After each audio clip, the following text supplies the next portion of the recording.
correctly. So do we say Tjahja?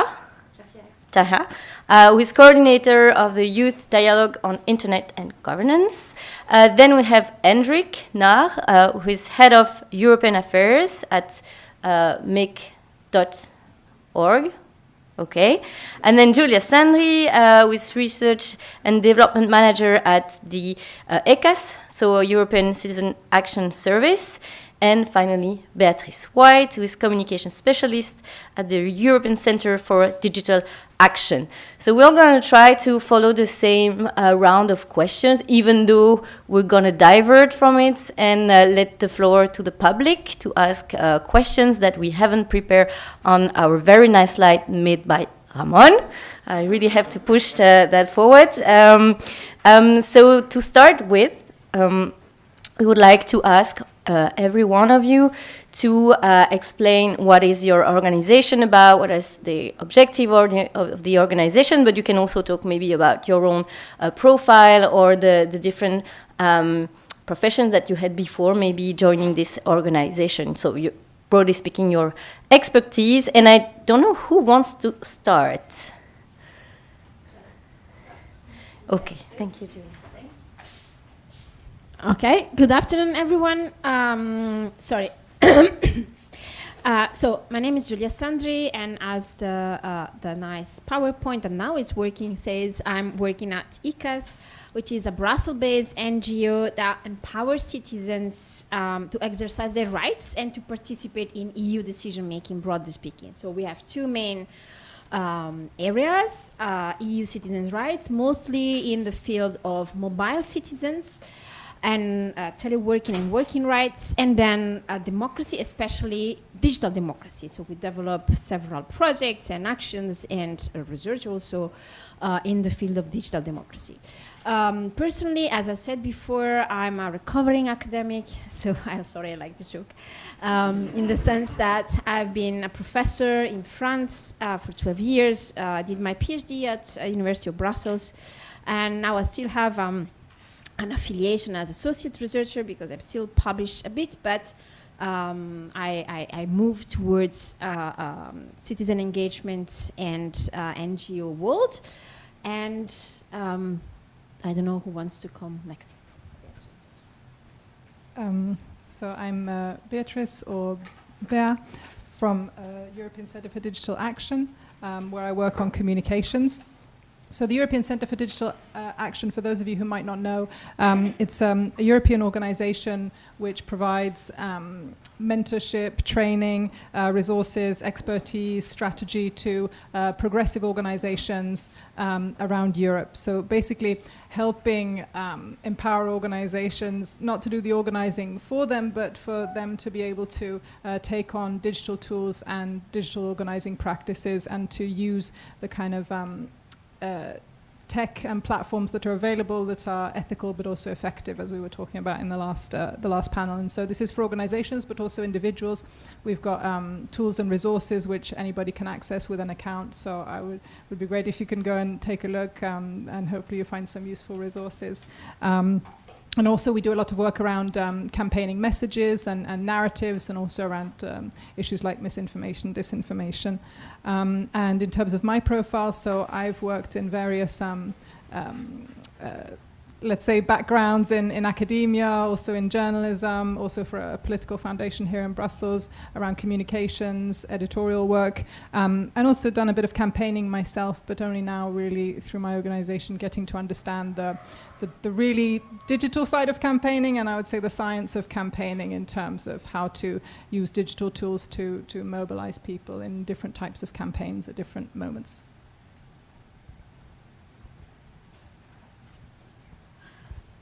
Thank you very much.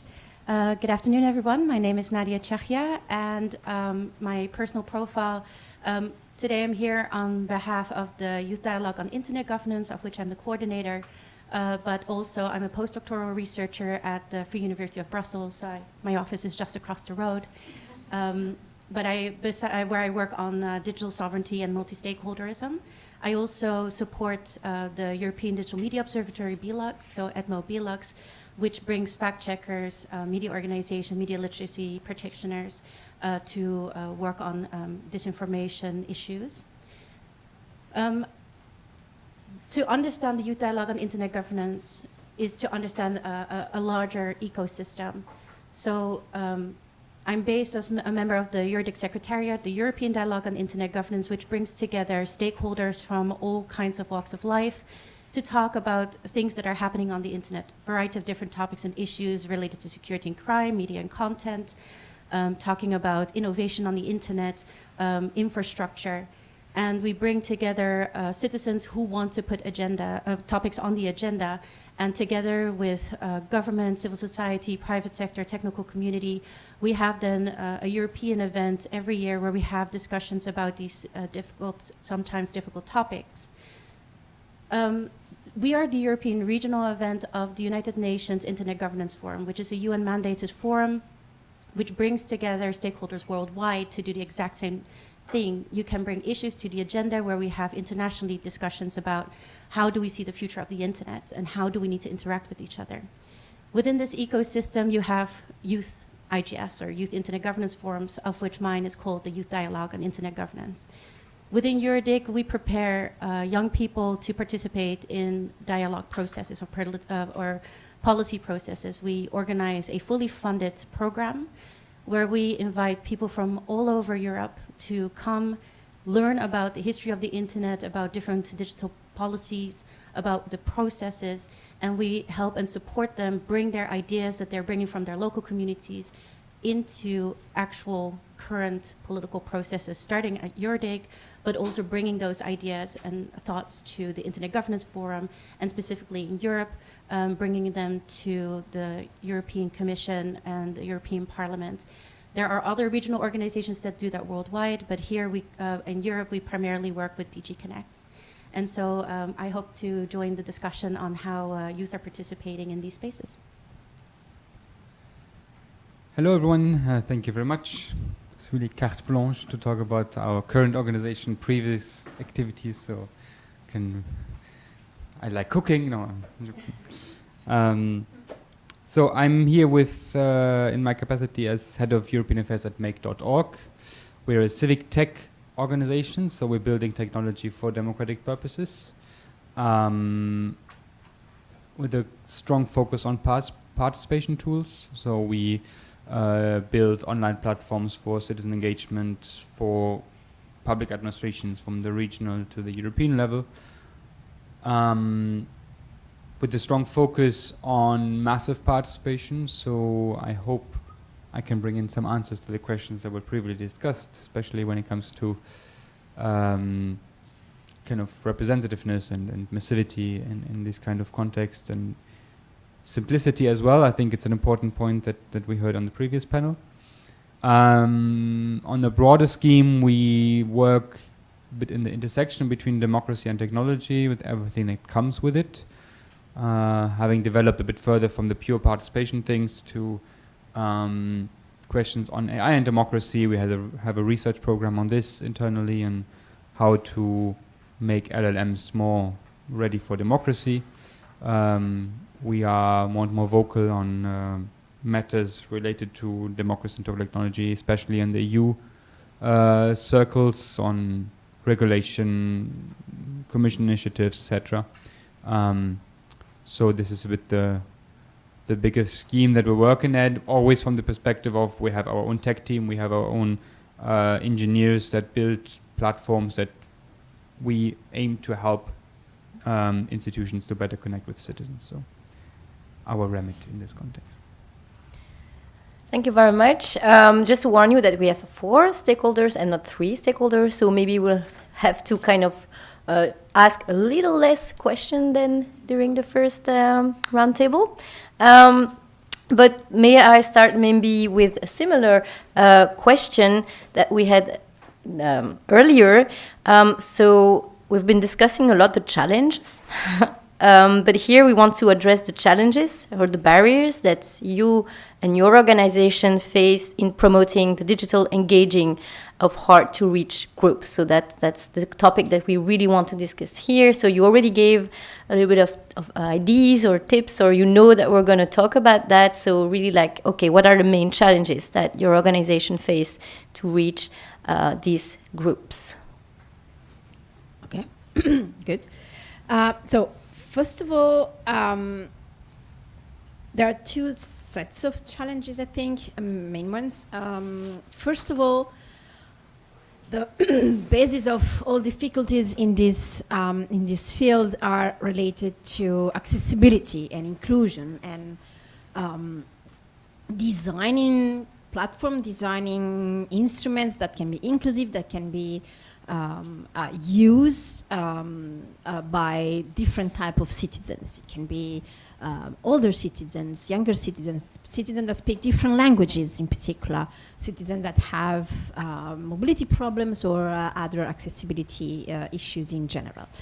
But the other element is also a question of salience and knowledge, in the sense that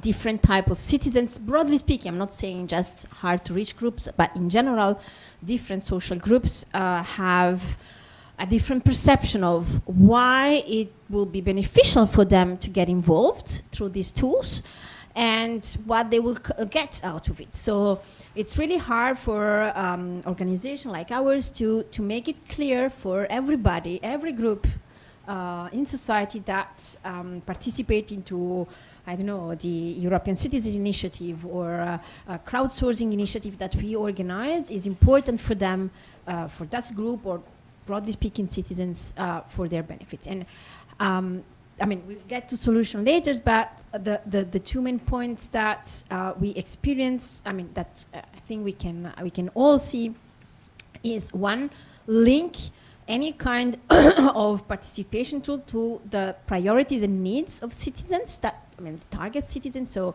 mostly link the issues to topics that are close to the citizens, that talk to them, that seem important to them. And secondly, and maybe we'll get more to the more challenging discussion later, is to make all these mechanisms operationally effective, in the sense that ensuring an effective feedback loop, meaning making the citizen feel that whatever is the instrument, what their input is actually being respected and being used in an effective way, is the most challenging thing, and sometimes it doesn't work. For example, from ECA's point of view, it's really important that for us to ensure that the official mechanism work well. So we take care, for example, of the European Citizen Initiative Forum, but also it's important that the Commission public consultation work, and I think you know a lot about that as you run some of them. So this official mechanism should work, and should work in a way that is effective. But at the same time, I mean, most of our organization can also complement these official tools with non-official tools. For example, from our point of view, ICAS champions transnational crowdsourcing, which is a system of online capture, let's say, of citizens' opinion, but also of deliberative solutions that are co-designed with citizens. And this is one example. I'm sure that Make.org and the other organizations here have other examples, but the idea is to really develop tools that are complementary for the official tools. I mean, we are focused mostly on European Union issues, but also at national level, that can complement the tools that already exist at European or national level, depending on the level we work most. Thank you. For my organization, there's kind of two levels to this, because on the one hand, there's the encouraging the adoption of digital tools by other organizations who are themselves targeting citizens, and then there's encouraging the adoption by citizens themselves.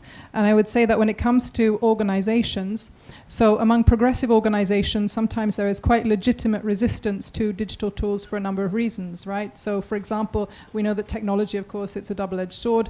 On the one hand, these are tools which have tremendous potential for mobilizing people. On the other hand, they can also be used for very nefarious purposes like tracking people and surveillance and all kinds of things. So it's quite legitimate to say, well, actually, why would we go down this route? And we found this particularly when we, for example, tried to work with, for example, people in trade unions, social organizations who might have, let's say, a healthy skepticism around the use of digital tools. So this is kind of an issue. And I would say around for progressives in general, sometimes there is this kind of impulse. And then when it comes to citizens, so there I think there's something that we were talking about in the last panel, which is the general crisis in public trust, which is something that we're seeing across the board, and that often extends to trust in online tools and digital tools, and this fear of kind of being tracked, of being surveyed. So there I think there's a need to explain to people how to use technology in an ethical way and how it's possible, which tools and how to use them and so on. So yeah, I would say that we face that kind of issue on two levels there, and I'm happy to also maybe go a little bit into the kind of solutions or things that have worked well with tackling that on our side.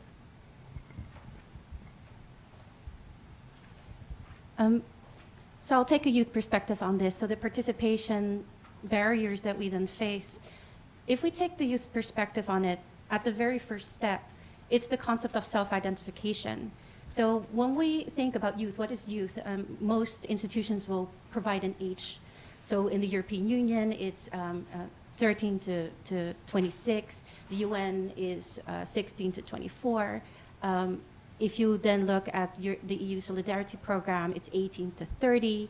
Erasmus programs also usually 18 to 30.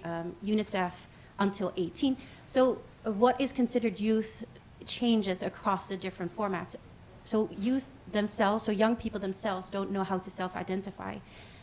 Not only that, the way of self-identification, if you consider, for example, primarily young men who go into the military, once they come out, they don't consider themselves youth. They will choose to exclude themselves from youth participation processes in which they consider, I am not a youth anymore, so I will exclude myself from the process. Your messages don't apply to me. When you look at, for example, young parents, the ages of 23, 24, 25, they also will choose to self-exclude themselves from programs or opportunities. When I have a youth myself, I am not a youth anymore, so I'm going to exclude myself from these processes.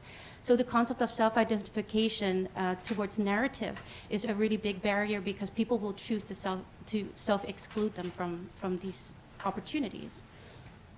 When you then go to the next step, and this is for me is the most heartbreaking thing, if I get applications, young people do not know how to use AI. Because when they apply with the motivation letters that we get is, so my program is called the Youth Dialogue on Internet Governance. What we do is we fund people to go to learn about internet governance and to meet new people. So then I get an email saying, I would like to learn about internet governance and to meet new people. That is what we do. That is not what you do. That is not your motivation. That is not your interest about what you are going to contribute and why you should be involved.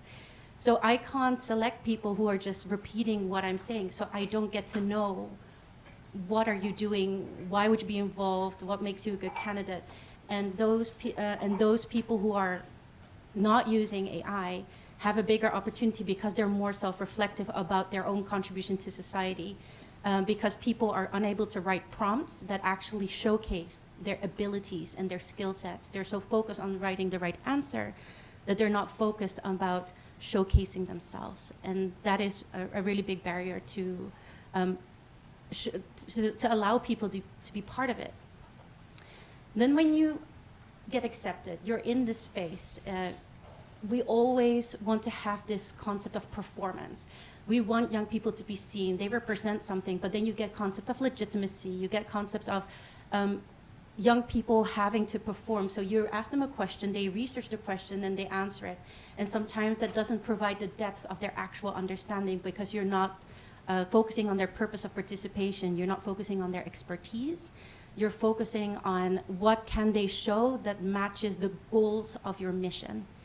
And that disconnects between the expectation of being able to provide your understanding vis-a-vis what you are asked to do to meet the goals of the organization, then doesn't provide for long-term institutional sustainability of youth participation, because then the community doesn't trust the person that is then sitting in front of you, because they're answering the question that is being asked of them rather than them talking about their passion and their depths of their knowledge.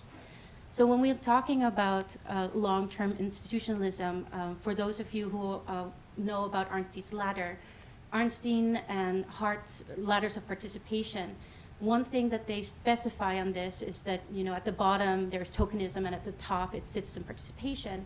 They specifically specify that one limitation of their ladder is that it isn't a ladder.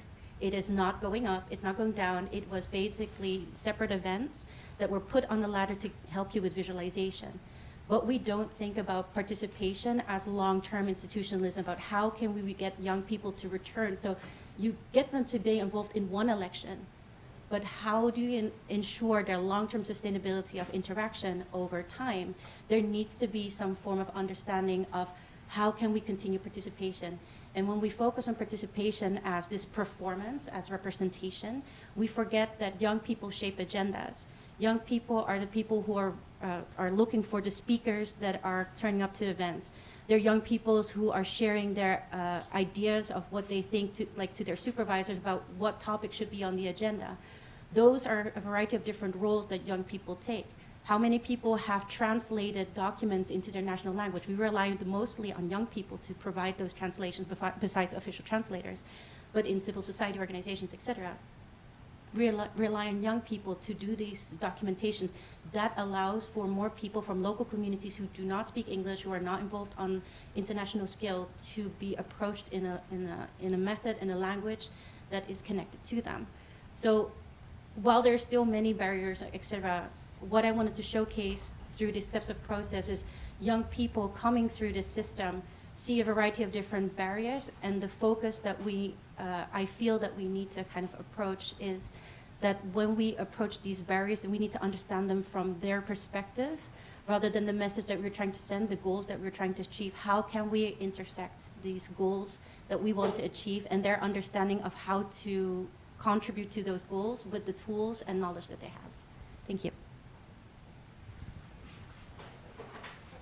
To add on the long list of challenges that we're facing here, I have 4 that I wanted to share, and they go also a bit in the same direction from what Bea said.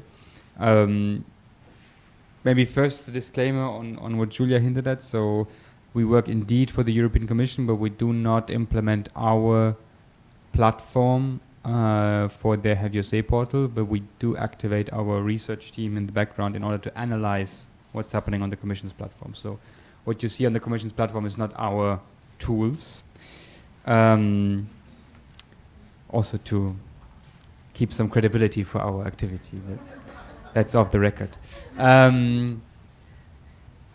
Seriously, it's very linked to that. My first challenge, which is the institutional buy-in and the willingness, and that hints on what you said, Bea, in the sense of why using digital tools, the willingness to really go all in when it comes to citizen participation. Often it could be a token, it could be limited resources, it could be limited political buy-in. There is something done on like digital participation, citizen participation in some department, but it often lacks the holistic integration in institutional working, which then comes with, it may be a quick fix, it may be something which is half-baked, which is then of course nice to say, okay, something is happening at least, but I feel often institutions could be bolder and a bit more dynamic and open to innovative ideas, and actually realizing them and seeing the benefits of that. Knowing, of course, how institutions work, and that is always very complicated and all the caveats that come with that, but from an outside perspective, this is what I'd say would be great to see. The second point builds a bit on what Giulia said is language, and not necessarily just like, okay, it's a challenge to get Lithuanian right, but also to speak in the right language to the people that we want to address. And this does not only count for young people, because I feel like often it's like, we have to speak the language of young people, but even older populations or other communities that just communicate in different terms. I think that's definitely a challenge we have to face. Third point is attention economy. Everyone is currently, well, not everyone, but there is big economic interest in having our eyes on specific content these days, and that comes with user habits of jumping from one thing to another, and it touches upon one of the challenges that we saw on the previous panel as well, of how do we design online platforms that do take at least into consideration these changed user habits and not present us with a page that looks like as it was developed 15 years ago, because we count on people have to be interested, and that's why they're going to spend now 15 minutes on our platform, because it's such an important topic. I just believe this is not what we can count on, and therefore we have to consider this attention economy that we are in when it comes to the digital sphere. Not only digital, but mainly digital sphere, I would say. And the final point is the reach. I think it's kind of related to the trust that Bea was saying as well, because the question, how do we address the people, where do we address the people, and what kind of messages, and is it visible that it comes from a government, or is it not visible if it comes from a government? Because obviously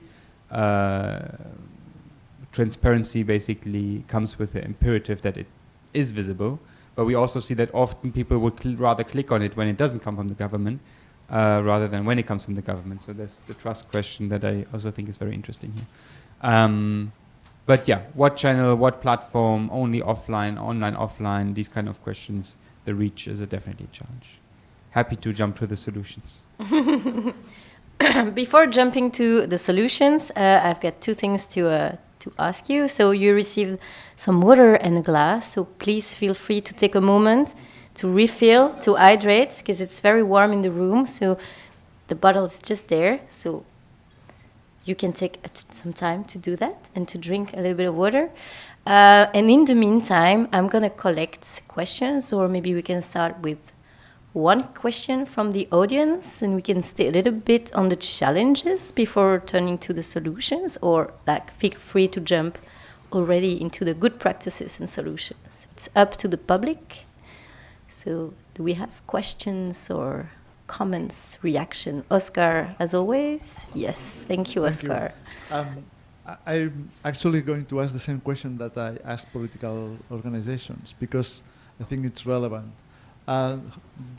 Do you feel that using artificial intelligence is a challenge, or do you feel that this is something that actually helps you to engage with these hard-to-reach groups?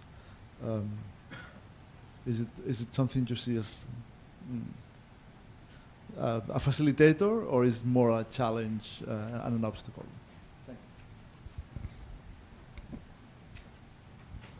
Okay, I can give you an example from my organization. So at ICAS, we have recently launched Hendrik, which is an AI assistant that has very precise function to help citizens understand their EU rights, especially in terms of working rights and mobility rights. But we equip that with constant human quality checks. And this is an example of one thing we're doing among many others. But the point is that from our point of view, from my point of view in particular, AI is at least necessary to be tested or experimented with in order to try to improve efficiency. So at least for now. So probably you will have maybe a different point of view, but for the type of action, for the type of advocacy, for the type of project we do. For the moment, the most important thing is to try to improve how efficient we are, and AI is one of the many tools that allow to do that. Probably will become something different in a while, but for the moment is crucial to use it, or at least to test it, in order to be better at what we do, at least for some part of it. Of course, depending on the scope of each organization, it can be used for broadening the reach, for broadening the type of topics, for making other improvements, but or maybe change entirely the nature of what we do. But for the moment, at least for my organization, is a question of adapting to the technology that exists to be better at what we do, let's say. Thanks, I can be very brief. I mean, we've noticed, of course, the development of lots of new AI-based tools for different types of digital organizing and different aspects of this work, and these are constantly developing and popping up. And there's a question mark around, of course, how to use this in an ethical way. I can't really get into the sort of really technical aspects of this, but I notice that it's something being used for when it comes to digital organizing at scale, not crucially for communicating directly with people, as was mentioned in the last panel. I think this is very dangerous and can be a massive turnoff. But when it comes to organizing at scale for things like social listening, narrative analysis, there we've seen it can really play an important role in terms of sifting through vast amounts of information and finding ways to synthesize that in a way that's really important for digital organizers with very limited resources. And I think things are going to continue in this direction. As I said, I can't get into the technical aspects of it because I'm not the one developing these, but I think for me, the key thing is transparency, and that if something is AI-based, it needs to be clear that it's AI-based, and then it comes back to the issue of trust. You know, I don't think people necessarily have a problem with it, but they want to know if AI is being used, and I think there needs to be more clarity around the transparency we use to talk about AI and AI tools.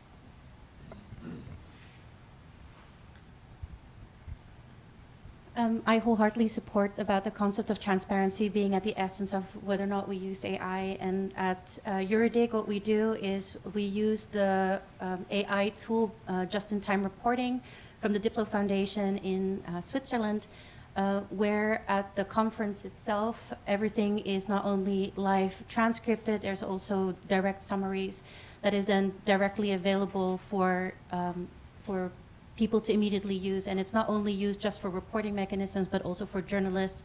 But we also have influencers who use the report because the report includes the background. So for example, when you come into a room and someone's giving a presentation, not always is the background of the topic elaborated on. Sometimes we go directly into the discussions because of the type of panel, because of the amount of time that is available, etc. These AI tools then sometimes are able to provide the background. In our case, we do have human reviewers, but that is all clearly indicated on the website. Human reviewers look at what is then reported, that is then out there, that everybody can use, and also accessible then in multiple languages. I also mentioned briefly that the problems that youth have with using AI, but on our side, we choose not to use AI to read all the applications, and it may be an old-fashioned concept, but there is sometimes a je ne sais quoi when you read an application. Some of the things that we see, for example, is a young farmer from Dublin, not from Dublin, from Ireland, sorry. I said Dublin because that was on my mind. From Ireland, who works on a farm, but because of the space where he works in, that space is protected. It's like Mother Earth, so they don't have access to Wi-Fi. How do you create an AI that makes sure that this person who is aware of digital inclusion concepts, about the ability of where they can use and cannot use Wi-Fi or 5G on environmental spaces in an application form that is about internet governance and whether or not you should be there? He's not a political scientist. A dentist that is very knowledgeable about data privacy. How can you make sure that we are including people like those who are specialists, but they are not people who are working on political science, who are not computer scientists, etc. those are the people that we want to make sure that we are not missing. Those are people who are experts in their field. They might not continue their journey into internet governance, but they might continue their journey about explaining and setting standards within their own communities. So when it comes to AI, when we look at implementing AI, we also need to look at who are we excluding if we are using this. So for this reason, we still read all 400 applications by an entire team that reads every single one of them, just to find and make sure that we're not missing the people who have the je ne sais quoi. I try to keep it short, but I have two disclaimers more on a general note on that question as a practitioner in the field, and then a couple of points on what we do at Make. The first one is, I think it's very, very important, and I already hear that in the previous answers, not to only think about generative AI, because I feel often in these kind of contexts, we just think about images being generated and text being generated, and that's it.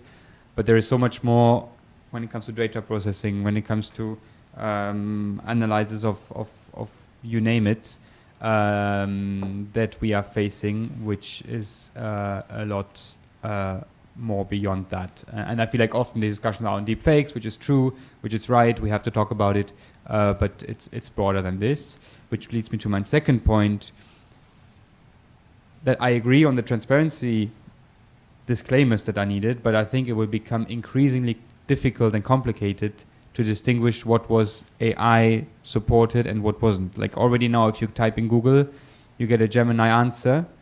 So is your Google search AI supported? Yes, it is. Do you have to now kind of put all the labels on everything that comes from your Google search? Oh, it was built with AI. Probably you shouldn't.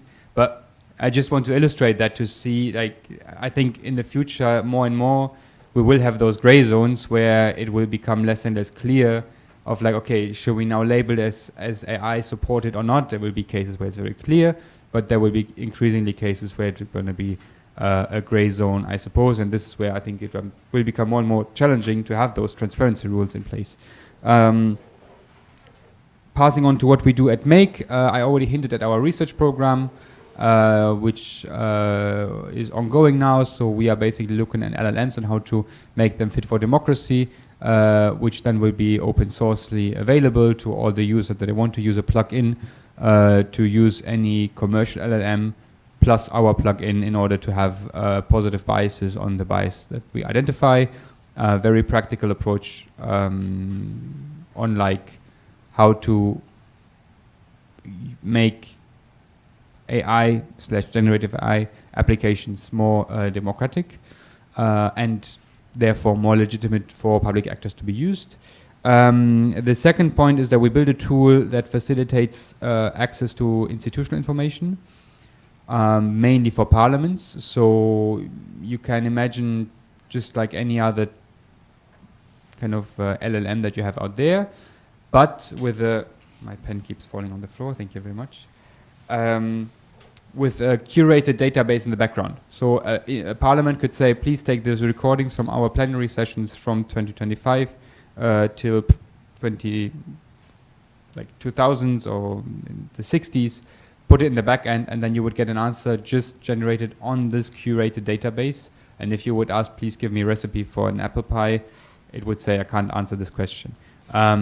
Which we believe is a example to show how AI can help the broader public to better understand institutional or just generally more complex information without the risk of hallucinations, because it's not the whole internet out there, and always with a source-linked answer, because you can directly jump on it and it will lead you to the debate. We use it as well for the German elections that were taking place this year, where we put all the party programs in our backend. And in the front end, people could ask, please compare the Christian Democrats and the Greens, and you get an answer on that, and always the link page stamped to the party manifesto, and then you could read actually what they were writing. And the last point is that we have it in our deliberative tools to support people to refine their answers. So when we have a tool and there is a discussion on, I don't know, energy use, and people would say, yes, we should all consume less in our daily lives. And then there would be a question, hey, do you want an AI to support you in writing this in a more, I don't know, convincing way, and then there would be some proposals how this suggestion could be refined, but of course always with the proposal of like, hey, do you want this, and not just like, okay, it's now improved and it's brushed over, but kind of as an assistant on the side. I think there are questions in the audience, so Jasmine, you want to go first? Yeah, thank you first of all. I was thinking about your input on using the right language and the right prompts. I came across a very interesting situation a few weeks ago. I was counseling a fair trade network. So all fair trade shops, they don't have a lot of money for campaigning. They don't have money for advertising. It's just like very little shops that they have a network. And there was this one elderly gentleman who was very frustrated that he doesn't reach the people in his village and the next villages. And he said, and now I have social media and my grandson does that for me, and nobody, like, it doesn't have an effect. So my approach was like, okay, maybe you should not tell your grandson what to post, but maybe you should post and your grandson should tell you what to post. Exactly this approach, enabling the older generation and giving the younger generation a voice with the right language. And that idea just seemed completely insane to him. So what would have been your advice in that situation?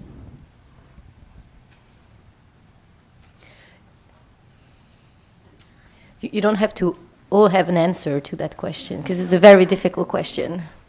Reaching the right groups, right? Hard to reach groups.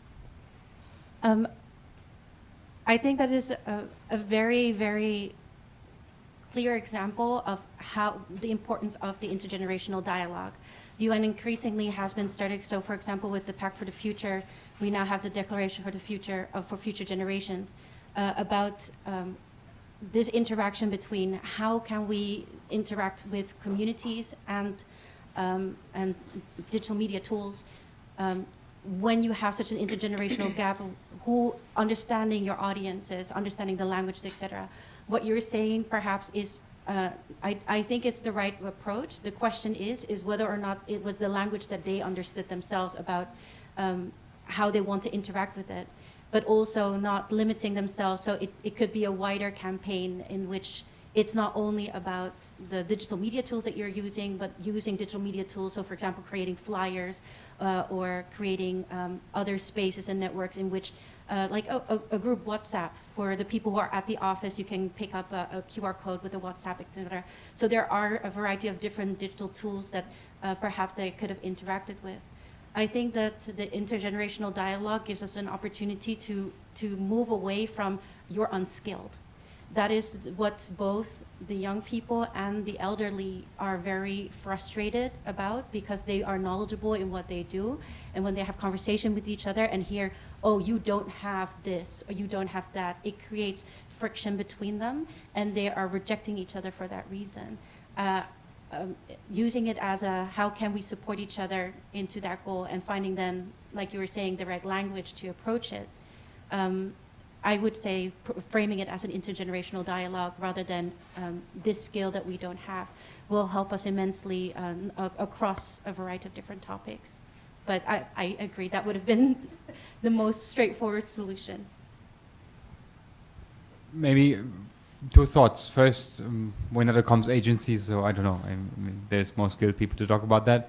But on top of my head, I would say that the right channel for the right people, right? I mean, just because you put it on the social media doesn't mean all of a sudden everyone talks about you. So I think it really depends on the context that you're in. One experience from our work is that we did a cooperation with France Bleu. So it's a French, now they changed name, I think, to EC, if I'm not mistaken. Local radio stations. And we run consultations, and we had a widget of our consultations on all of their articles online. And usually, because we always strive for representative balance in our consultations, meaning that we have the population mirrored when it comes to age, gender, and geographical location. So we usually have to balance out towards older people because they tend to be underrepresented. However, when we worked with France Bleu, all of a sudden we had to run campaigns to get younger people on board because the people reading France Bleu tend to be rather older. And it was also somewhat a nice confirmation for us that it's not about, it's digital, so old people will be left out, but it's also the question, okay, it's digital, but where is it happening? Which then also can basically trigger that young people are overlooked. Young people, sorry. But certain segments are overlooked. And it doesn't just mean that because it's digital, old people will be excluded. Yeah, the only thing I can add is that, I mean, from our work, the idea is that digital-only approaches not always work, or actually very rarely work. So for reaching hard-to-reach communities or specific subgroups, be elderly or the young, the need is always to combine work with local grassroots organizations. So that was itself a local grassroots organization. Then it means to go through non-digital local media, for example. I don't know, the campus radio in that city, or the high school radio if there's one in that city, or I don't know, the local student gazette if there's one. But the idea is always to mix, because for some population, digital-only tools leads to even more exclusion. Might be a bit simplistic, but that's what happens. So, and this brings to, I think, an underlying point that concern most of the challenges we are all discussing today, is that the basic problem is money. Because it's as everywhere in life, but in this case too, in the sense that if we want to reach specific subgroup of the population, if we want to be effective in that type of campaigning or in developing that type of online digital tool, effectiveness require money. Money, for example, to work with local grassroots organization to organize a targeted campaign to involve that specific sub-community in that specific region. I don't know. And the point is where to find the money. So then the problem is, the cutting of philanthropy funds and EU funding and so on. But that's another discourse. But the main solution is more funds, basically.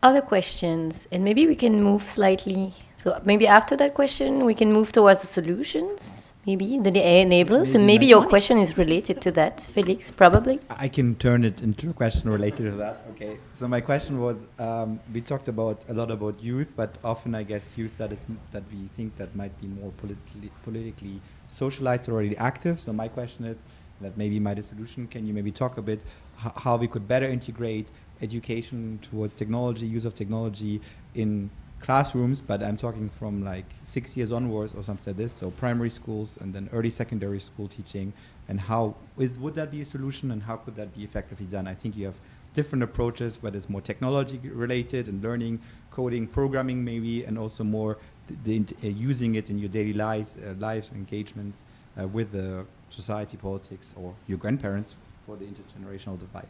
So that was my kind of question of educating for digital citizenship at early ages. Is that a solution or a problem? I don't know. It's a problem in the sense that it requires money. So the solution is money. No, going back to our experience and our work, we don't work with formal education institutions. So I don't have feedback from that, but we work a lot, especially in Central and Eastern Europe, with journalists and other media association or media ecosystem. And in that sense, what works even from younger generation is, again, do stuff offline. We recently, last week, organized a summer school, for example, for training journalists to digital tools in Bulgaria. We have other kinds of, sorry, I'm seeing Peter smiling, sorry. So digital tools, summer school for journalists. Really the idea is to find and define the target population, youngster journalists, specific professions, and organize things on the ground, outside formal education, because again, that's not where we intervene. There are other organizations that work with formal education, but that's not our expertise. And again, the point of doing that requires two things. The dynamics require two things. A, context on the local level. So that's why we managed to do this, because we are an umbrella organization that has more than 100 local members in all the EU member states, be that individual experts or local NGOs. And the idea is, for an organization to do so, you need, or an academic to do so, you need to build the network at local level and then use it, mobilize it. And secondly, of course, the instrument, the money, or anyway, the program instruments to develop this kind of training, which requires not only logistic and organizational skills, but also experts that are willing to go and do the training. So again, there's a lot of investment for a return that is measurable, but it's not easy to measure. So it's always hard to then justify to the funders the outcomes. That's something normally you are all used to European funding. That's something you need to do for justifying it. So there are KPIs and monitoring, but of course measuring the return on investment in some cases is harder than in others, because some populations are more hard to reach. I mean, just a very quick point on this, because my organization doesn't work with formal education, but is trying to have a pedagogical role, let's say, by producing tools and resources which we want to get out to people. In our case, we're targeting more people who are already invested in digital organizing, but of course these are tools which can be useful for people more broadly, because it's around communication. And there I think it comes back to the principle, which again was discussed in the last panel, which is that you find the people where they are. So you meet them in the places where they are already, without expecting them to come to you. And so whether this be when it comes to younger people, school kids, I don't probably even know the names of the platforms that they're on, but whether it's video games, whether it's Snapchat, whether it's TikTok, I mean, these are maybe places where institutions or civil society organizations would hesitate to tread in, because is this a sort of quagmire of kind of far right discourse? But no, of course, that if that's where the young people are, that's where you have to be. And so to go and find them and to make sure that you are showing the tools that you have available and the resources, so that you give yourself the best chance of being seen.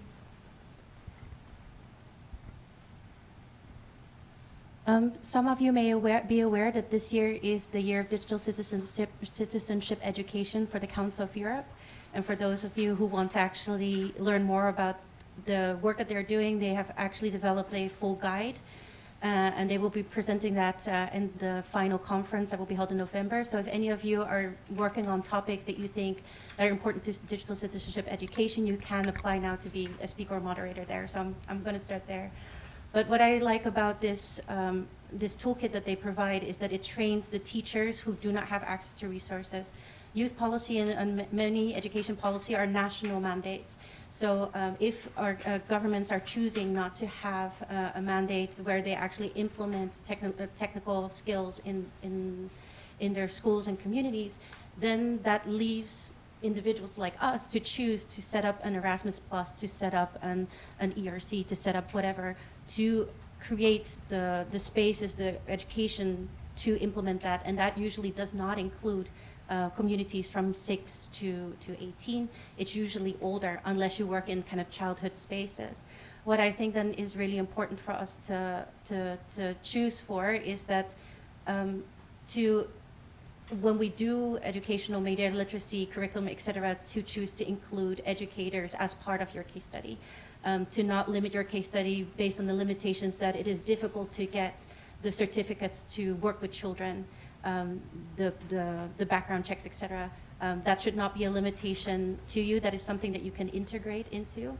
But to also remind policymakers continuously that it's the EU that is funding it. And I went to the AI Action Summit earlier this year, and I sat with Henri Ferdier, and he was extremely hurt that I said, I have an Erasmus Plus funding where I'm teaching people in France in English how to use AI.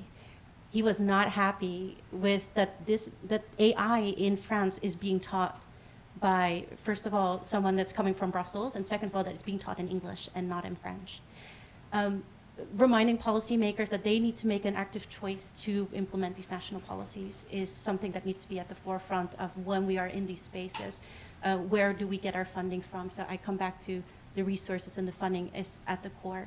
And that's why we need to make sure that when we talk about these policies that we specify the stakeholders that we want to interact with. Okay, thank you. Do we have still questions from the audience?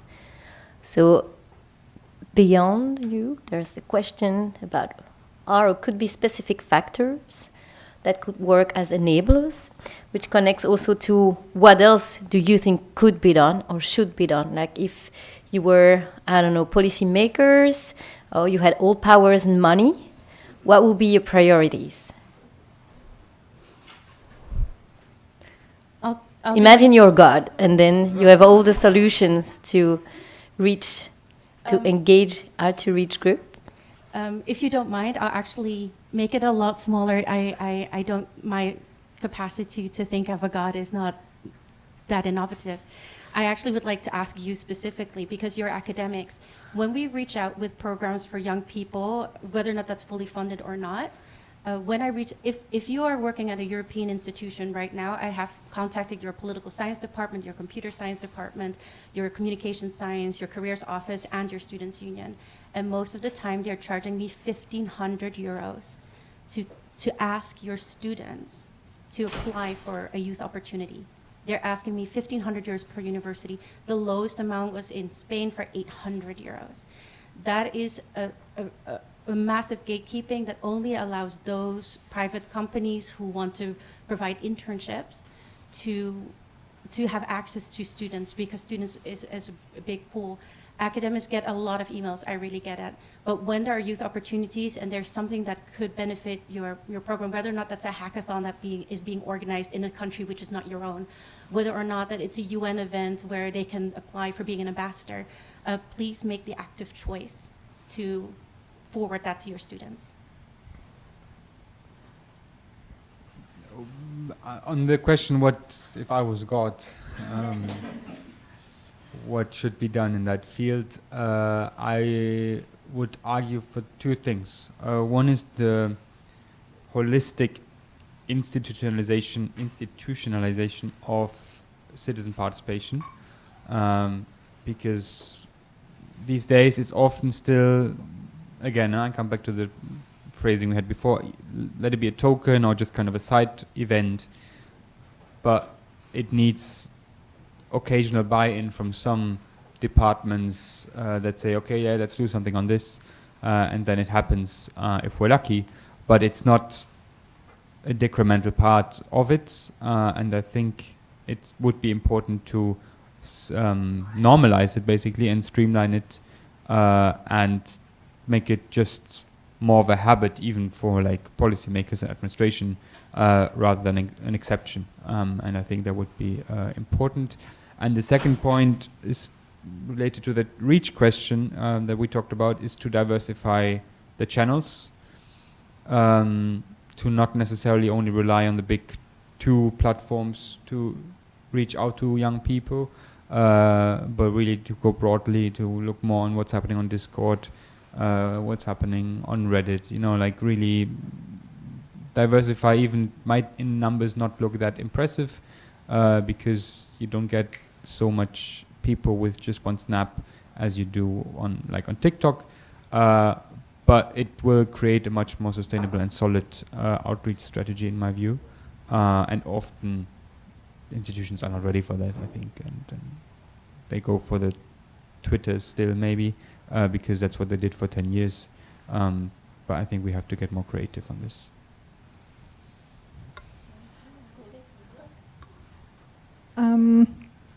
Yeah, it's kind of a vast question, of course, but I think one of the things that was mentioned before was regulation, and I think to make these spaces, digital spaces, habitable, usable, user-friendly, safe, regulation is absolutely key. and then I think there are ways that we can use them to engage groups that would be harder to reach, groups that would be marginalized in various ways. One example I can give, which is not a European example, it's from the US, but I think it's still interesting, was a group of organizers called O2O, Online to Offline, had a successful campaign to mobilize people who had been injured in Amazon warehouses, many of whom were migrants and many of whom were, for example, disabled as a result of these injuries and so on. And this worked very well by using tools, online tools and practices that mirrored a kind of offline form of organizing, but managed to scale it. And so it was, for example, finding people, reaching out to people. So to use a jargon term that I dislike, but generating the leads and finding people, and then taking this important step of trying to connect with them and trying to create a bit the community that you might have had in the sort of old school style of trade union organizing, for example. And there, when it comes to the organizing pathway, digitally, it is different. It doesn't simply mirror the offline way of doing things, because connected to the idea of mistrust that we mentioned earlier, you need to connect with people, you need to earn their trust before they're going to engage with you, before they're going to get involved in the movement. So if you're able to do that and create a space where people want to be, that mirrors a kind of, an environment that might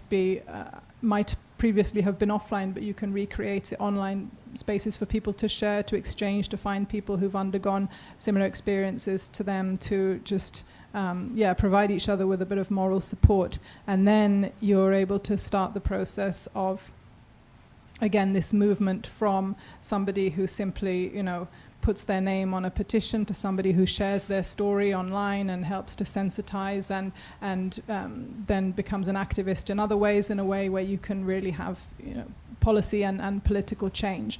And so it's been shown how that can be done very effectively, and I'm sure that there's lots of other examples as well, where you find people and bring them in such a way that they are not just passive recipients of certain communications that come through digital tools, but they really become organizers in their own right, and that then this allows this kind of multiplication effect where you can reach exponentially more people. And of course it sounds so easy when you say it, and of course I know it's not, but there have been examples of that being done very effectively. So yeah, I just wanted to give that as an example. Yeah. I don't have much to add, except maybe for two things. Going back to what I think I said at the beginning, a crucial element would be to add, if I were God, again, very optimistic, some kind of institutional feedback loop that can ensure that the input from citizens through digital tools or not, but let's stay on digital tools, is somehow taken into account in some kind of legitimate, visible, transparent way by decision makers, especially at European level, but not only, which is partially present right now, but still quite weak and needs to be strengthened. Second, digital inclusion, we can seem obvious, but this is not what is actually out there. Developing digital tools that are not one size fits all, but are really targeted. And just the language, I mean, again, it's a question of resources, translating most of the digital tools that are there in different languages, and in a way that are accessible to different minorities. And if that's the case of main EU level platform and consultation, this is not the case for other type of digital tools. And lastly, and that's my own personal opinion, it will also a lot depend on what's going to happen in the upcoming legislative or not legislative packages of the European Union. For example, the upcoming European European Democracy Shield. There was a consultation that was circulating last May. I don't know whether you participated, but we did. And looking at what were the issues discussed by the Commission, there seems to be a bigger attention on including citizen participation, digital literacy, developing digital skills, fact-checking skills, skills regarding checking the sources and so on, combating disinformation and so on, in EU-level action. The thing should be published somewhere in December, if I'm not mistaken, and a lot will depend on what actually will end up in that package. It will be not legislative package, but still. I have high hopes personally, but maybe I'm too naive. I have hopes, let's say, that this goes in the right direction. Probably will not, but until I see it, I will continue to hope. So I still have one question, but maybe from the audience we can. Yes. Yes. Thank you. You mentioned regulations that could be used for, and I don't know, to improve these procedures. I don't know. Maybe if you could elaborate a bit on this, because I'm a bit doubtful. For sure, if you have an official initiative from the European Union and other public authorities, for sure it should be regulated and should take into account all these parameters. But for citizen observation, for initiatives from civil society, I don't know. I don't know the extent to which regulations could be implemented or should be implemented, the extent to which this would facilitate something, because there would be initiatives from the society, no? Then they should be free, no? If you could elaborate a bit on this, thank you. Again, you don't have to all answer the questions if you don't feel comfortable or competent enough. I can say some words and then to Giulia if she wants to add, or whoever wants to add. There is a lot of regulatory enforcement going on now in the digital world, obviously. I don't think that there is so much linked to participation as such, indeed. Voila, we have the whole story of Meta stopping political advertisement, and then we see what that means for participation and reaching out to people, etc., which was triggered by regulation, but not, it wasn't the necessary step, but that's what they decided, whatever. Then there is the non-legislative side that Giulia pointed at, the democracy shield. Of course, there can be good words coming out of the Commission where we don't know exactly what will happen there, but that's the best we get these days, I'm afraid. So let's hope on that. I'm counting more on setting good examples that people will actually look up to, both on the EU level, but as well people from the national level. Oh, how did they manage to get that? And to have also good examples of how this then has an impact and how this triggered. Which leads me to my final point, because you said civil society could do something. Of course, it's always great. I think the question will always be on the impact with that. Because then the chain of triggering change on the legislative level or just on the public level more generally is even longer if you have a civil society initiative rather than having it directly with the institutions. I'll give you one example. There's this very interesting project, the Democratic Odyssey. Maybe some of you are familiar with it. It's a civil society led together with the EUI, a couple of other actors, 3 citizen assemblies in 3 European cities with an online element, and very interesting methodology and great what they did. But of course, you cannot count on any tangible impact if you have no single public actor on board.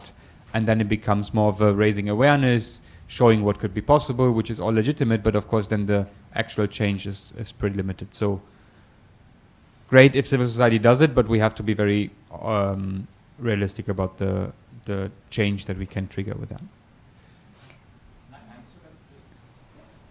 Just on the, you said it, I don't think it should be regulated, it should be free. I'm not ready to equate unregulated with being free. See what I mean?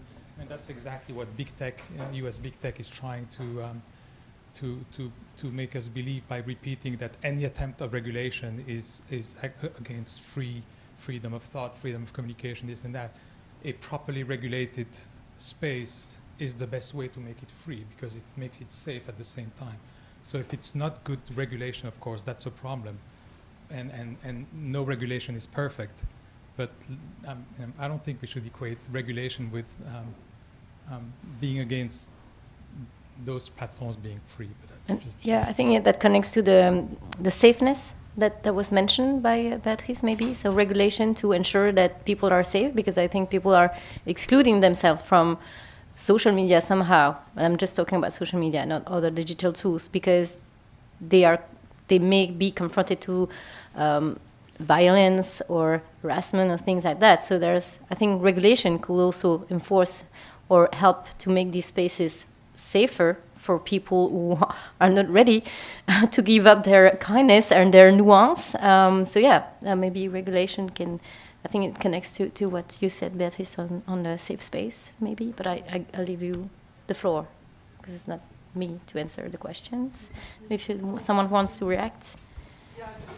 I wholeheartedly agree with what you've said, and that actually, there are big tech is not the only options. There are also other platforms available that are trying to have a different approach and do things in a different way. And actually, proper regulation could try to maybe level the playing field a little bit. And it involves respect for important things. I mean, we've already seen GDPR. Of course, it's imperfect, but it's something. And yeah, the response from Meta and Alphabet is going to have all kinds of repercussions which are not clear yet, and may not all be negative, maybe positive in some ways, but it remains to be seen. But I think there are a whole range of dynamics at work in social media.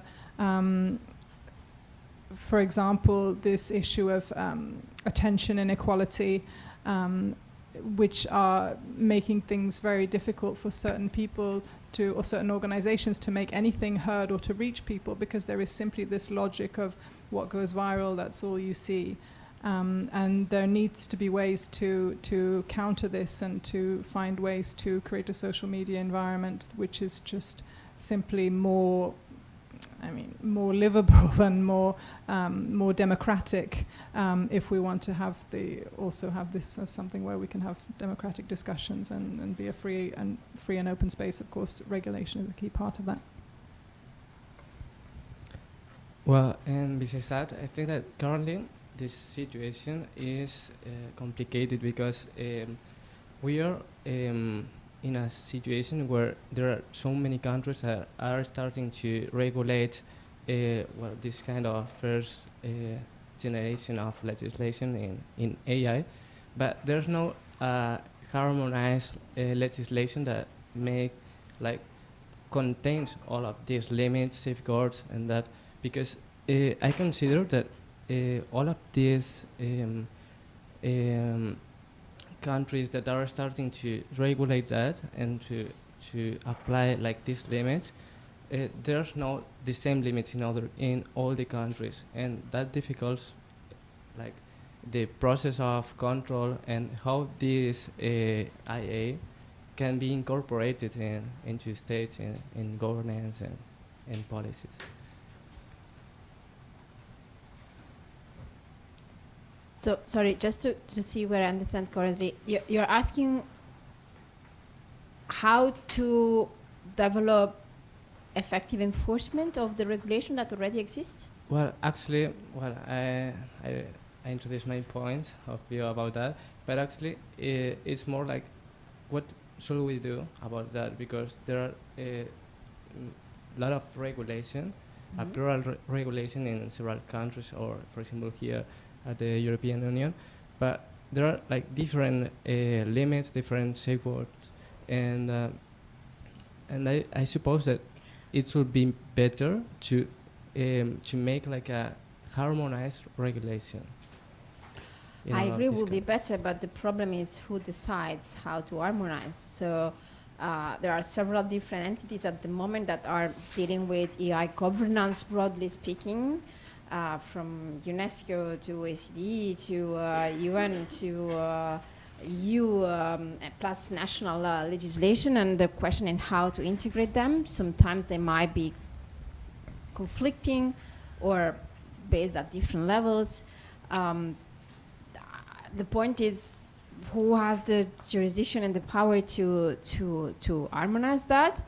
And that's, I mean, you're the expert on that, but that's is a problem concerning AI regulation now, but in general, it's a problem concerning internet governance, because there's the question of cross-border jurisdiction on that, and who has the power to actually regulate what happens on the internet. So I don't know the answer. From my own expertise, the problem is not only what you raise in terms of integration of multi-level regulation of AI in this case, but also is a question of enforcement, because the problem is that at EU level, but not only, but let's stick with the EU, which has, I mean, some level of clarity on the enforcement rules. Still, even if the AI Act is adopted and there's a clear timeline for its enforcement, there are still many aspects concerning the actual implementation that are still not clear, and that's just for the EU. If you multiply that for all the different levels you were mentioning, the question is even more complicated, and I don't even know how much is complicated concerning the broad issue of internet governance, but I suppose it's even worse. So I give you Thank you very much. What I find very exciting about 2024 and 2025 is that these 2 years have been really looking at the future of internet governance. And what we'll see in 2025 in December is the WSIS plus 20 process. For those who are not familiar with WSIS, is the World Summit on Information Society. It was originally created in 2003 and 2005 that showed the direction of how internet governance was going to look like.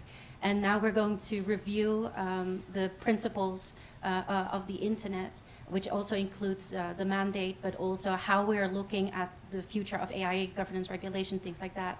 So last year in 2024, we had the Global Digital Compact, which looks at principles and values and norms about how do we want to see the different aspects, media and content, inclusive and diversity, the digital divide, AI, etc. How do we want to approach these, and how do we want to govern this? And at WSIS in December, we'll continue discussing this.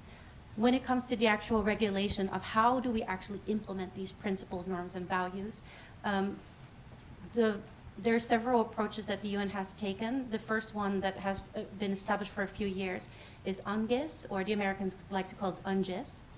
It's the United Nations Global Information Society, and it is basically all the UN organizations that come together a few times a year, and they showcase what are they doing towards digital development and what kind of digital issues are they working on. And they publish a matrix in which shows how their programs are aligned with all the action lines about making sure that women have access to the internet, about agriculture and internet and things like that, all these different components. How are they working toward this? How are they being implemented? And how are they interacting with member states, UN member states worldwide? Then a few weeks ago, so if any one of you is working on AI, they just opened up the UN AI high-level governance board. So if you're working on AI, you can apply to sit on this board to advise the UN about AI governance for the future. And then hopefully this board will then further develop AI governance, and there will be also a separate AI forum in which they will discuss the future of regulations worldwide. So that is something that is currently under development, and hopefully if you are interested, you can attend that. It should be an open forum that is free to the public, that you only need to register to be able to attend. Sorry, I have a question. Can I ask now? So really, really short, because we want to keep a few okay? minutes to conclude this. Just sorry. So I was just wondering, this is beyond the EU, yeah, right? I'm talking from an Indian perspective, and sometimes I think like this regulation of AI is not in the benefit of the politicians to do so, because they want to maintain a status quo where they are free to abuse, misuse these powers. So they are the judge, the jury, and the executioner in terms of even bringing about regulations on AI. So I'm wondering, like, how do we see, like, is that a question that you ever think of? Why would they even regulate it? because it's a free for all game in India, at least, and it's really great for them. So we won't ask the UN to tell us how to regulate. And of course, the politicians are not really interested because there's no incentive to regulate it. So I'm wondering, what do we as citizens what are we looking for in the future about this whole thing? I'm a bit, I don't know, existential about this. So I was just wondering if you ever thought about these things. Thank you. Okay, I'll give you back the micro. Sorry, I remember two things that I forget to say from academic perspective. If you're interested on the point of view of citizens about internet AI regulation, sorry, there's many papers going on right now, but there's a recent one by Andreas Junger, who's a professor at the University of Bamberg, who's published a few months ago a paper on that, so on a cross-country survey, I don't know how many, but certainly Germany and the US were in the mix, on preferences by citizens on EI regulation, so you can have a look at that. And secondly, talking about the EI enforcement, there's a very nice paper, it started to be a bit old because it was published at the beginning of 2025 and the situation has changed since, but still, by Floridi, who's a director of Digital Ethics Center at Yale University. And it's a very nice paper that is mapping all the national authorities that will be or are currently tasked with the enforcement of the EI Act, and they measure comparatively their relative power in the national institutional system to see how much force they will have to actually enforce the EI Act. So just two suggestions for readings. I highly recommend the Floridi work. It's very interesting, very insightful. When it comes to this existential crisis about the manner in which we are actually approaching AI governance, there are very different ways to approach it. The one that I would promote is multi-stakeholderism. So when many governments like to talk about multi-stakeholderism, they like to talk about it from a tripartite government, a private sector, civil society. But within the internet governance community itself, they diversify a little bit more, which includes the technical community, academia, but also end users. So having a multi-stakeholder board then, what they try to achieve is having the different components that represent, but those different segments, that there is someone that is looking out for end users. The technical community looks at the feasibilities, the capabilities, but also the ethics, and especially the role of academics in those spaces, understanding a more wider contextual view rather than private interest, but looking more at a community and a societal point of view. Therefore, when governments and private sector have the opportunity to go free and broadly, to have those discussion platforms and forums to choose to actually be there and to engage as a personal choice, in the same way that we're talking about hard-to-reach groups, right? Hard-to-reach groups is, do we have the resources to go there? Do we have the knowledge? And sometimes, within internet governance specifically, it's not even about having the knowledge, but having the lived experience and sharing that lived experiences, because sometimes these people are so far away from the actual issue. And academics who are studying the work, but who are not capable of accessing these spaces, these discussions that are happening within closed doors, going to then this new AI forum, going to the Internet Governance Forum, etc. And whether that most of these spaces are hybrid, so you can also join online, but choosing to spend that time online to contribute your thoughts and ideas will give people a better understanding, so we're this epistemic community of a common understanding of the problem, so that when there are issues that are happening in India, that we have a common understanding that this can also go further and wider. So I do think that the issue that you're describing is being discussed, but as we see multi-stakeholderism and multilateralism clashing or merging in some form or manner, it is up to individual stakeholder groups to then decide what do they choose to be the role within those particular communities to actively shape policies, to engage participants and to shape the future of the internet. A couple of thoughts on this. I totally see the problem asking power-seeking politicians to regulate their playground is a big challenge, and it's hard to do. I think there's some inspiration from previous examples, also taking the political ads on where it was done, where not necessarily on AI only, but where there were rules put in place that would also stop politicians from being free in some extent. I can't tell you now what was their motivation, but at least there is some inspiration. And I would come back to the previous question and basically now bring up an example of our work, which I previously said, yeah, civil society, it's not that impactful. However, in these contexts, maybe it can make a difference. And we are looking at the moment in launching AI citizen panels on AI governance, so randomly selected citizens with an online component that we would then bring in, where we have the first one being launched later this year, which is purely civil society run, so there is no government structure in there to set the agenda and at least in the ideal world to feed into this necessity to regulate AI somehow, knowing that I would just hope to give you the answer, yeah, there just have to be, public pressure and people, and someone has to campaign on it, so it's on their agendas, and then people and politicians will see. But I know it's much more complicated than this, unfortunately. So, yeah, but I can happily share some information on that with you. Thank you. So it's now time that we conclude this. Oh, you just want? You're ready. Or you can do the conclusion if you want. No, you're not doing the conclusion. Do you want to have a final word? No. So if we can, I don't know if you wanted to add more about how we conclude. Is there something? No. It was about, because we're right on time. So, but you can take 1 minute more to. Oh no, okay. It's fine. I don't want to make us late. Oh, I'm sorry. Thank you for the nice questions. Thank you. I'm sorry if I interrupted you, but we still have a very nice drink to enjoy and to continue the discussion. But I will ask maybe Michal to join to try to make some conclusion. So just to let you know that Justine here, who can do anything that we ask her, has taken a lot of notes, and the idea is to produce policy briefs from the 2 roundtables that will be shared among everybody who participated to the workshop, but also elsewhere. So you as stakeholder will receive these policy briefs, and you can use them as you want for like engaging people, continue the discussion elsewhere. So Justine is going to work on these notes and briefs and then finalize them with all our inputs by next days. And then we will circulate them to you. And because we think it's a really nice way to keep track of the discussion. That was a very high level discussion, I think. So I want to thank you first, but I leave the floor to Michal. Okay, Thank you. Thank you very much. I don't know, maybe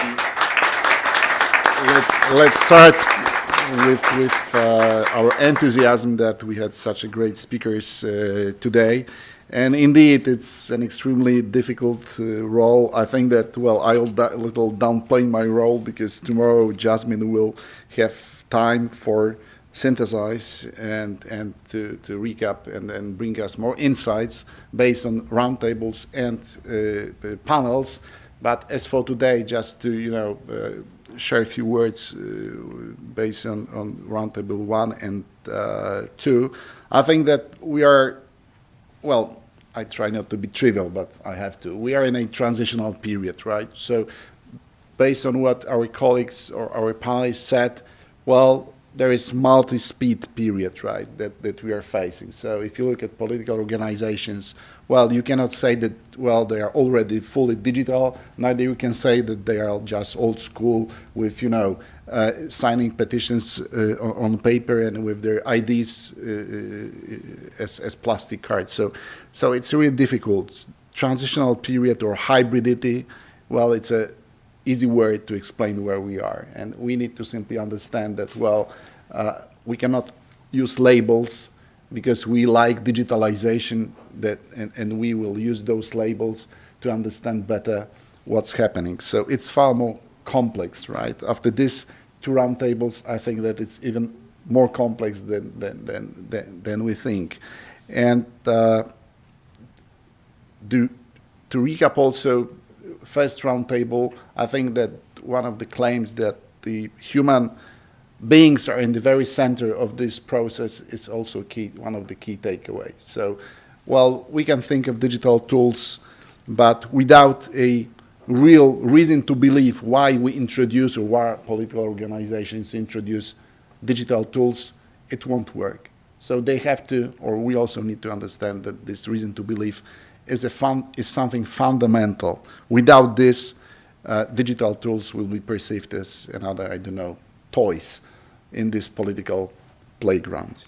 And also I would like to highlight that, well, some pushbacks that you refer to is also a consequence that we need to remember. So pushing forward progress or technological progress is not only working well, right? It can also end up, as you said, that, well, people may de-digitalize in a bit. It was not our focus before when we planned our program to talk about digitalization, but it's also a side effect that I'm thankful that you mentioned it. Also the metaphor that Nadia used about the ladder, right? So maybe we also need to think how to change perspective, maybe to look a little bit outside the box, right? Because we are academics, as many of us, we focus, as Jasmine said, well, we focus on papers. There is a pile of working papers, chapters, and so on and so forth, but maybe sometimes we need to listen to our stakeholders, listen to people not from academia directly, to think a little bit outside of the box. So thank you very much for this metaphor of the ladder. So we don't have to think of the steps of the ladder, but maybe of another way of understanding participation.